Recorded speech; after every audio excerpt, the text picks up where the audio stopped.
Progress. Hello, everyone. Good afternoon, and welcome to our weekly media briefing and public health update with Montgomery County Executive Mark Elrich. I'm Lorna Vigilla, Hispanic Public Information Officer, and joining us today is Dr. James Bridgers, who is the Director of the Department of Health and Human Services, Mr. Sean O'Donnell, Assistant Chief of Public Health Services, Dr. Earl Stoddard, Assistant Chief Administrative Officer, and our guest today is Christine Hong, who is the Chief for Services to End and Prevent Homelessness. Thank you, everyone, for joining us. Mr. County Executive, good afternoon. Let's get started. Thank you all for being here again today. So now we've reached the 15th day of the federal government shutdown. And what's happening in Washington defies common sense, and that shouldn't be a surprise to anybody. The Trump administration and congressional Republicans refusing to sit down and negotiate. That refusal has real consequences for families and communities across the country, including right here in Montgomery County.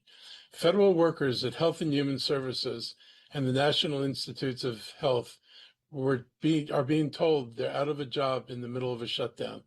That action is both illegal and irrational. These are public servants who protect our health, monitor disease outbreaks, and conducts research to save lives. Firing them weakens our national security and undermines our public health data. Over the past weekend, the Center for Disease Control and Prevention sent out roughly 1,300 termination notices, only to have to rehire about half of those employees after they realized what they'd done. That kind of whiplash reflects deep managerial failure and leaves the nation less prepared for the next public health emergency. Even some members of Congress are starting to see the harm. Marjorie Taylor Greene, of all people, seems to be the only congressional Republican realizing that the rising Affordable Care Act premiums will hit rural and lower income areas just as much as they'll hurt places like Montgomery County. This action is not going to have partisan impacts. It's going to be bipartisan. It's going to hurt people regardless of what party they're in, and it's not something that we should be allowing to happen. As of last Friday, every federal worker outside of the military missed a paycheck. We encourage those impacted to use our county's network of food pantries and community resources, which are ready to help anyone who is in need. I also want to thank our residents who continue to donate food, money, and their time to help their neighbors get through this. Montgomery County's strength has come always from our community that cares enough to take care of each other. Last week, we opened the Mobilized Montgomery Federal Workforce Career Center, the first of its kind in the country, to help displaced federal employees find new opportunities and to navigate this uncertainty. Since last week's press event, we had 114 federal workers sign up for services. We want to continue promoting this and hope that you will as well inform your audiences by directing folks to our worksourcemontgomery.com website. Last week, the Trump administration engaged in mass firing of all data workers at HHS, further crippling that agency. But Trump understands perfectly well that killing the collection of data makes it harder to explain what problems exist and what is needed to address them. It is consistent with his attacks on research at NIH, FDA, the Weather Service, as well as climate change offices in the federal government.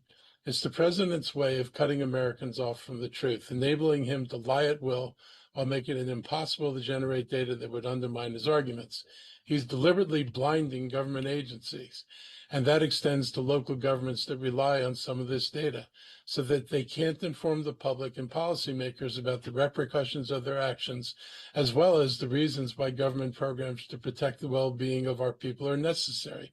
I guess the president's theory is that if you can't see it, then the problem doesn't exist. So he believes that if he makes sure none of us see any of the problems, then we'll believe, despite what we see happening around us, we'll believe that the problem actually doesn't exist either. This is no way to govern. While the shutdown continues to dominate the headlines, I want to focus on something that's going on underreported, and that's the disappointing developments out of the Department of Housing and Urban Development, or HUD, and these are harming county residents.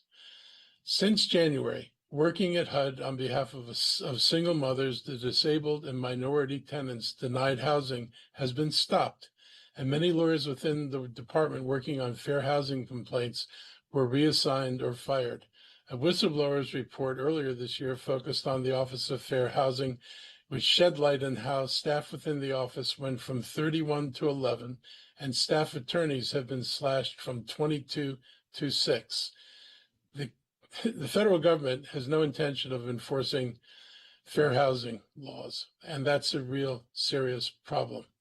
Over the last 5 years, HUD has collected between $4 million and $8 million in legal settlements from Americans who accused housing providers of discrimination. From January to July 2025, less than $200,000 was collected. And as you can see from the New York Times headline, Trump appointees rollback enforcement of fair housing laws.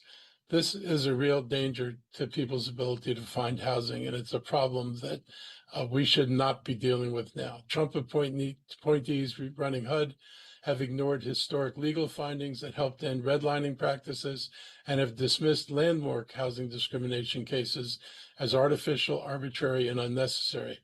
As they wrote in one of their memos reported on by the New York Times, the cases are not a priority of this administration. That is likely to create huge problems within Montgomery County moving forward. In addition, Politico reports that HUD is considering cutting critical 70% of continuum of care funding for permanent housing, which keeps people with disabilities stably housed. We work every day to ensure that all people, including the most vulnerable, have a safe, stable, and affordable place to call home, which is why the threat of losing federal housing funds from HUD is so concerning. Hundreds of the most vulnerable people in Montgomery County would be forced back into homelessness if these funds are cut. And I want to point out that they're using the same kind of, what's the right word for it? The same deception when it comes to disabled people as they do with minority groups and other groups in our country. They're basically asserting that the programs that help the disabled give them an unfair advantage.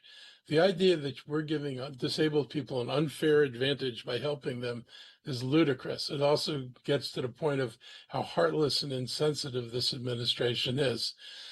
I've written a letter to our congressional delegation urging them to ensure HUD funding is not cut because it keeps people who are vulnerable from becoming homeless and it strengthens our community. The funding allows us to partner with nonprofits to support and house residents with special needs who've experienced homelessness. Without financial support through HUD, these essential services would suddenly stop for hundreds of people with disabilities in our county. HUD's Continuum of Care grants support numerous programs administered by the Services to End and Prevent Homelessness. We call it SEF here. They are part of HHS's budget, and both partners and landlords rely on that money as well. Our county has done extraordinary work in planning and initiating a strategic response to homelessness, but without HUD money, it's just an aspiration. It's not going to be an action plan. People experiencing homelessness in our community deserve better from the federal government. The president's threatening to condition grants on passing legislation to outlaw camping outdoors or sleeping in the streets.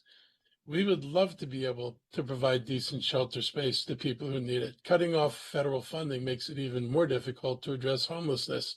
It actually makes it even harder to get people off the street. So if that's the president's goal, what he's doing is actually making it more difficult to solve the problem rather than solving the problem a little bit easier. We all deserve better. Millions of Americans nationwide already face barriers to housing, so cementing these changes at the top will embolden bad actors. Enforcement of the Fair Housing Act is going extinct, and that breeds discrimination and allows intimidation to be used against families in vulnerable positions. It is yet another battle we must fight to keep this a free and fair nation. I have Christine Hong today on our call. She heads up the county services to end and prevent homelessness program in the Department of Health and Human Services. I'd like to thank her for her work, especially since she's been the chief there, and invite her to share a few words about the potential impact of losing HUD funding. So Christine, it's all yours. Thank you so much, Mr. County Executive. I am very concerned about the possibility of federal cuts to our HUD funding. That funding supports 757 people who are currently in housing who experienced homelessness.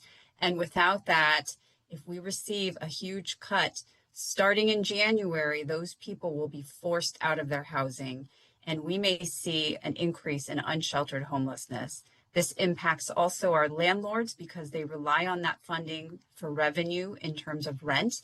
It would also impact our businesses. A large increase in unsheltered homelessness impacts our entire community. People who do not have services or who do not have housing available to them end up relying much more on our hospital system, which is more costly than being housed and being connected to medical services. And also, it would put a great strain on our public safety system. So on so many levels, this funding is essential to people who have disabilities. There are families housed as well in this HUD-funded housing. And so children would be looking at a return to homelessness. It's simply cruel, and it would not make Montgomery County stronger. It would make us more vulnerable, and it would be catastrophic. So I thank you, Mr. County Executive, for writing the letters to our congressional delegation. That was so needed. And I want to thank also our county and all those who participate in fair housing enforcement and investigations. When fair housing protections are not enforced, it also leads to an increase in homelessness. Our county is wonderfully diverse racially and ethnically, and we know that in my 20 years working in homeless services in our county, that housing discrimination still does occur. And so the Office of Human Rights, the Department of Housing and Community Affairs, Services to End and Prevent Homelessness, we must continually work to ensure that our fair housing laws are enforced. And when there is suspected discrimination, that those cases are investigated. So I can't stress more how important it is that that work continues, and how devastating it would be if, as these cuts to HUD, if they're approved, how devastating it would be to our county. Thank you, Ms. Hong. Members of the media, we will open it for questions from you now for Ms. Hong or the county executive regarding HUD funding. Please raise your hands.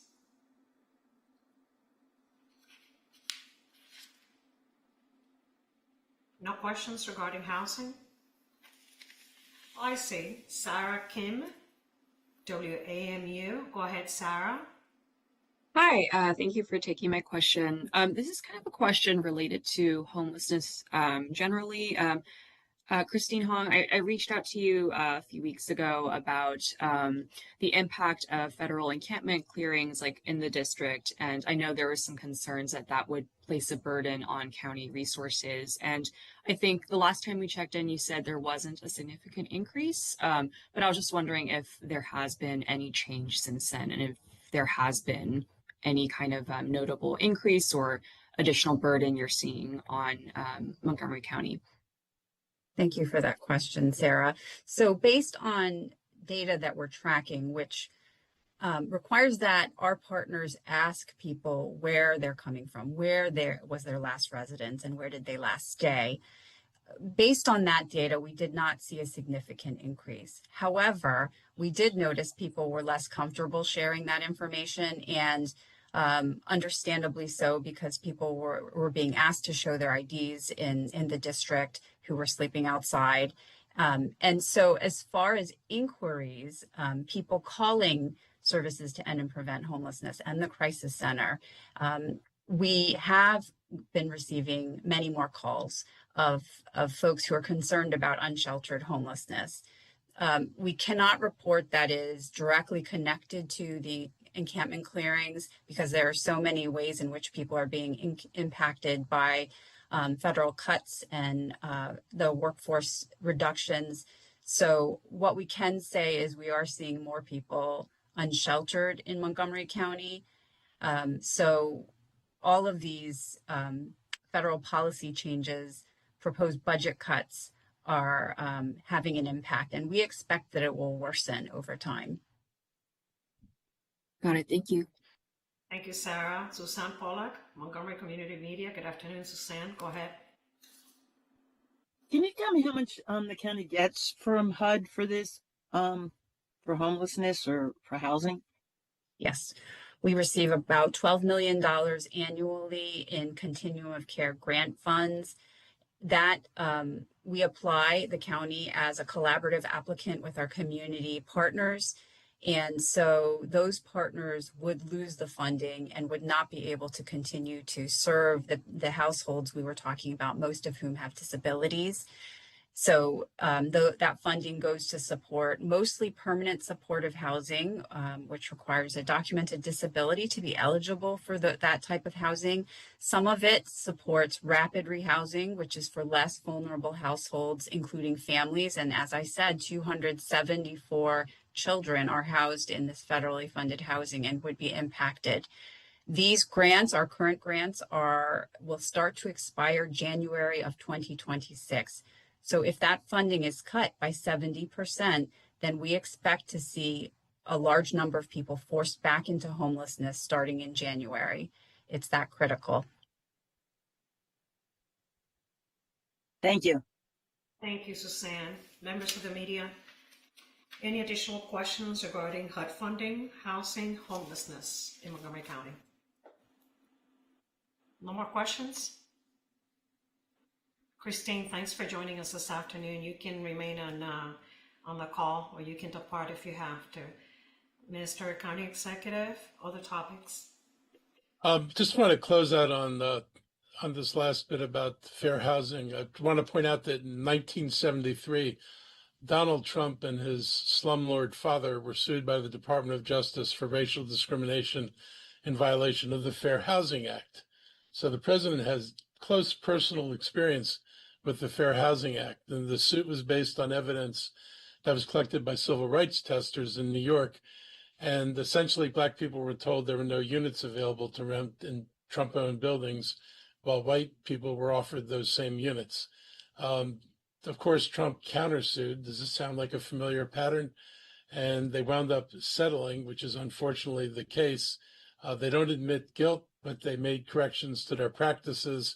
But they did so without admitting guilt. But it gets to the point of, he follows a familiar pattern, and that he himself was a slumlord who was actually sued over, violations of the fair housing law.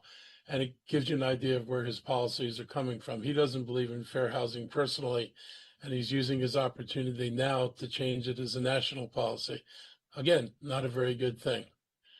In more local news, I want to acknowledge this week's news from MCPS regarding their capital improvement needs. Dr. Taylor requested $2.7 billion in their capital request for the next 6 years, $949 million more than the last approved CIP. That's 54% larger than the last approved CIP, and it translates to almost $160 million a year over 6 years. This totality of this problem is going to require more than a decade of increases to the CIP budget for them to catch up. This number is only for the 6-year CIP. It's not the total amount of the backlog. It speaks to years of neglect and how the school system laid out their needs, complicated by the lack of funding of capital projects at the county level that would have kept them from falling even farther behind. Not requesting money when it was needed was not a good policy. And while this number is a large number, I'm glad that we're starting to actually get real numbers out of the school system, numbers that we can, hopefully deal with eventually.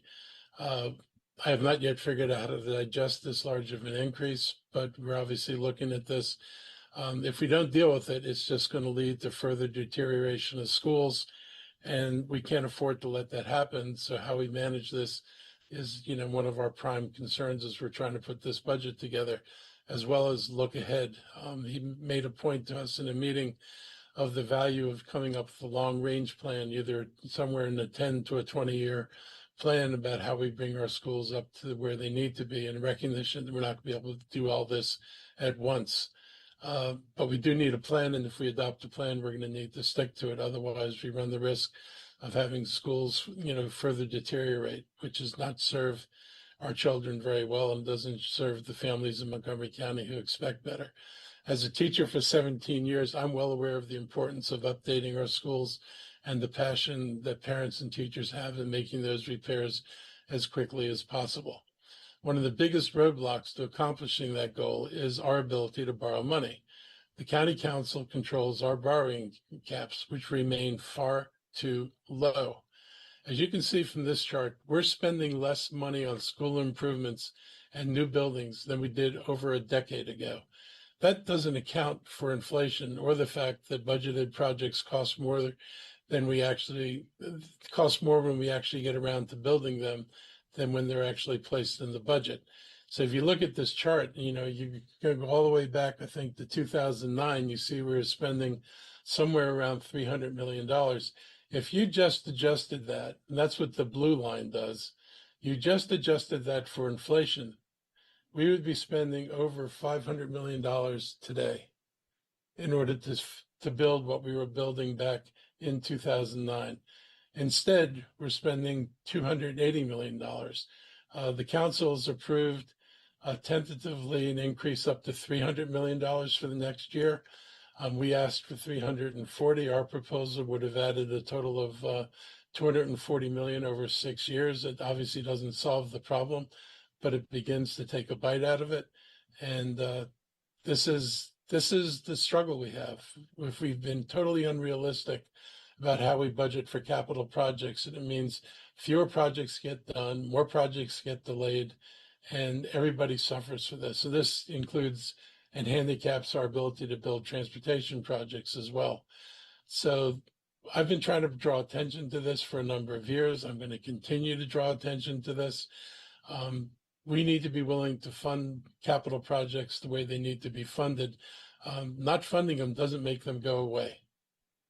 And in fact, what it does is it makes them get worse. And we simply can't afford to keep doing this. This is a problem we're all going to have to work on together. And I look forward to discussing these issues with council members, school leaders, and the public to find the best solution. But this requires a solution. It does not require more kicking the can down the road. I joined the Montgomery County Council this week in recognizing October as Fire Prevention Month. Preventing fires from starting is the best way to keep our community safe and avoid property damage. And our Montgomery County Fire and Rescue Service has been working to protect our over 1 million residents. And under the leadership of our chief, Corey Smedley, it's committed to encouraging a prevention first approach, educating the public and encouraging preventive actions are two keys to that approach. This year's focus is on lithium batteries, great for long life and the ability to recharge. But if they're not handled properly, they're a serious fire risk. Lithium battery fires are much hotter and much more difficult to put out. They can result from a malfunction in the battery that can occur suddenly with no warning, and batteries can catch fire very easily. And when that happens, those fires are very hot, much hotter than a typical fire, and much more difficult to put out. So it's important to be aware of this. We're going to be doing education on this all month long to make sure we can inform residents. You can keep your lithium batteries, just make sure that they're not overheating, that they continue to be working when they're plugged in. If they're not working when they're plugged in, that's not a good thing. And if they feel unusually warm to you, that's also not a good thing. So we want you to be careful because we don't want more of these fires. And we do want you to recognize these fires are not even a typical fire. They're worse than a typical fire. This month, we're asking every family to ensure they have current, up-to-date, and working smoke alarms. By providing an early warning of a growing fire, smoke alarms greatly increase the chance of surviving a fire. If a smoke alarm is over 10 years old, replace it. That's not just advice, that's the law. Family escape plans should also be made and practiced. MCFRS provides complimentary home safety visits for residents who need help in developing an escape plan. Residents can call 311 to schedule an appointment or visit MCFRS online at mcfrs.com/mcsafe. October is Breast Cancer Awareness Month, and that's fueling our second annual Pink in the Park event at Wheaton Regional Park on Saturday, October 18th. Education is critical to identifying cancer early and setting up the best chance for survival. It's important to know how to screen and monitor for breast cancer, which can be done through clinical breast examinations by a healthcare provider, annual mammograms, and self-examination. Every year, breast cancer accounts for about 30% of all new cancer cases in the United States. Data continues to show a significant disparity.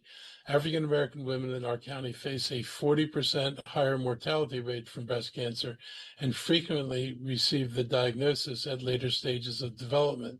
That's why the county's launched programs like the African American Health Program, and it works to eliminate health disparities through key efforts, including cancer prevention education and outreach, as well as providing free screenings and referrals. I urge everyone to show their solidarity with Black women and everyone who's impacted by this disease. You can do that by joining us for the Park Goes Pink on Saturday, this Saturday from 10 a.m. to 2 p.m. And let's continue to advocate for equitable care and improved health outcomes for every resident. Wear pink and please participate. October is also Domestic Violence Awareness Month, and on Thursday, everyone is asked to wear purple to support the cause. The county continues to operate the Crisis Center hotline, which is available 24/7 for victims or to report abuse. That number is 240-777-4000. We're committed to helping those in need. Our Family Justice Center near the courthouse in Rockville is free to use, and information is provided in any language. Services include counseling, legal advice, career assistance, and help with basic needs, as well as it's a safe place to meet with police detectives or staff from the state's attorney's office to help anyone, including those who are seeking to file criminal charges. So before we open it up to questions, I'd like to give my staff an opportunity to provide any updates they want to share, and I'll start with my health team. Good afternoon, Mr. County Executive. You gave the number 240-777-4000. That is our crisis helpline, and is our number that all countyans should use if they feel stress or if they want additional information. So I appreciate you sharing that number this afternoon. It is a repeated number that we often share in the community because help is within reach. So I'll stop there and turn it over to Mr. O'Donnell.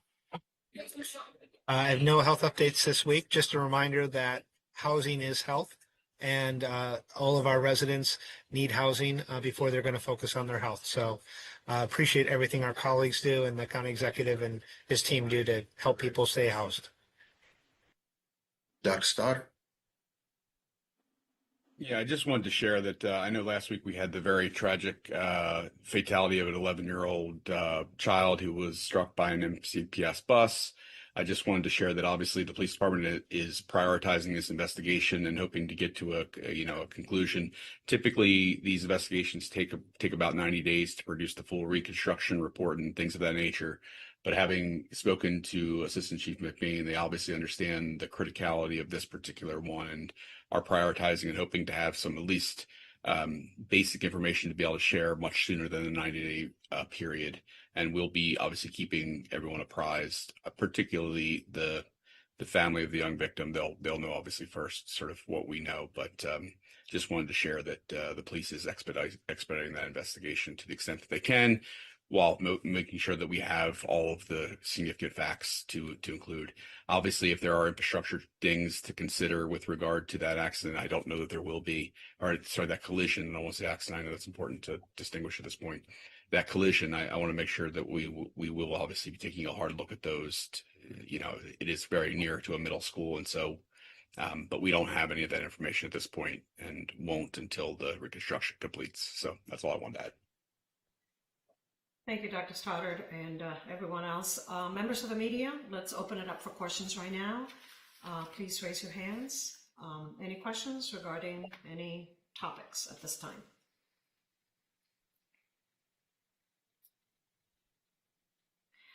I see Scott Peterson has his hand up. I believe he is asking a question on behalf of Kate Ryan from WTOP. Go ahead, Scott.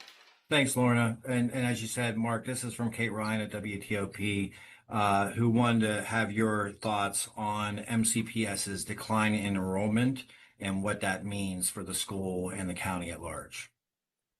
Um, it's not altogether surprising. I mean, we've seen declines of enrollment historically, and it's part of it is a natural cycle.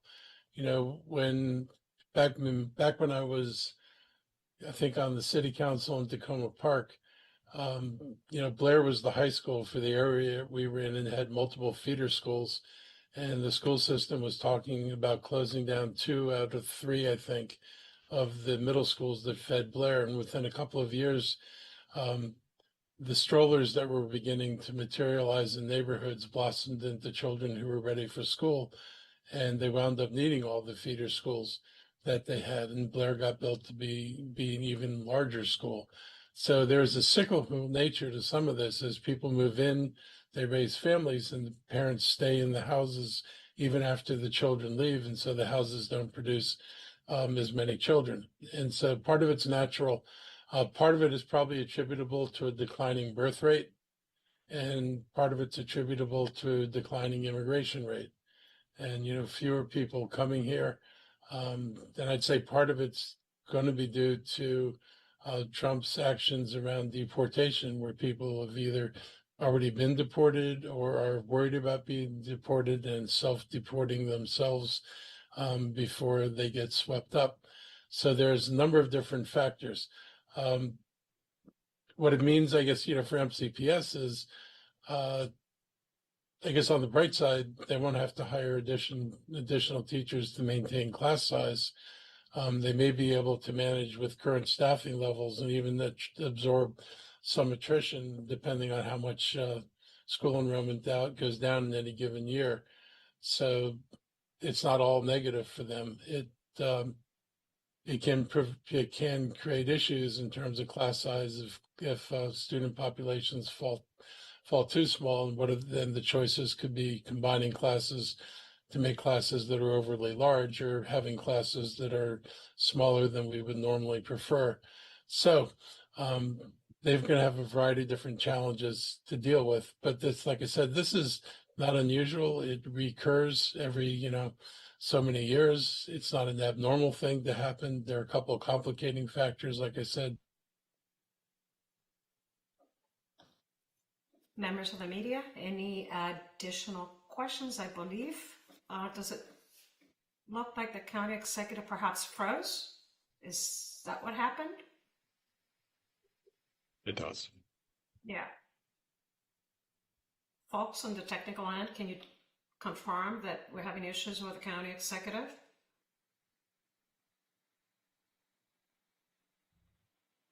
Scott Joe, if you can jump to his office and let him know that.